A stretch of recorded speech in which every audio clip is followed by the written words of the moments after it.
ये दो लोग अंतर्राष्ट्रीय जल क्षेत्र में देश बनाने की सोच रहे थे। सब ठीक चल रहा था, लेकिन उसी रात अचानक बवंडर आ गया। जब वे निराश थे, तभी एक छोटी नाव आई और उसका व्यक्ति इस देश का पहला नागरिक बन गया।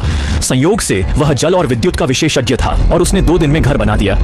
जल्द ही यह दृश्य दूसरे पर्यटक को आकर्षित करता है, जो एक प्रसिद्ध राष्ट्रीय व्यक्ति था, लेकिन विभिन्न कारणों से उसे नौकरी छोड़नी पड़ी थी। सुना है कि यह एक देश है जहां प्रतिस्पर्धा का दबाव नहीं है, इसलिए यहां आकर देखने का निर्णय लिया। इस तरह वह भी रोज आइलैंड में शामिल हो गया और एक पर्यटन बोर्ड लगाया, जिसने बड़ी संख्या में पर्यटकों को आकर्षित किया। कुछ ही दिनों में कुछ लोगों ने खूब पैसा कमा लिया। जल्दी ही रोज आइलैंड की खबर उच्च अधिकारियों तक पहुंची और उन्होंने स्थिति का जायजा लेने के लिए 2 एजेंट भेजे। उच्च अधिकारी इस छोटे द्वीप को कब्जे में लेने की योजना बना रहे थे। हालांकि एजेंट यहां आने के 2 दिन बाद ही यहां के जीवन के माहौल से प्रभावित हो गए। अपने पेशे को छोड़कर यहां रिटायरमेंट की जिंदगी बिताने का निर्णय लिया, जिससे उनके नेता को गुस्सा आया और धमकी दी कि अगर वे वापस नहीं आए तो उन्हें देश भर में वांछित घोषित कर देंगे। घबराए एजेंट ने तुरंत राजा को सब बातें बताईं।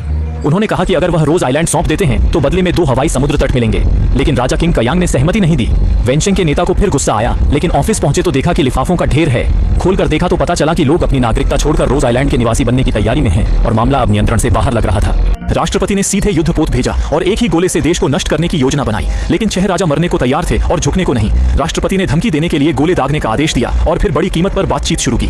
मजबूरन सभी ने अनुबंध पर हस्ताक्षर किए और अंत में गुलाब द्वीप नष्ट हो गया, जिससे नाटक खत्म हुआ। कियांग और उनके साथी अपार धन के साथ जीवन के शिखर पर पहुंच गए।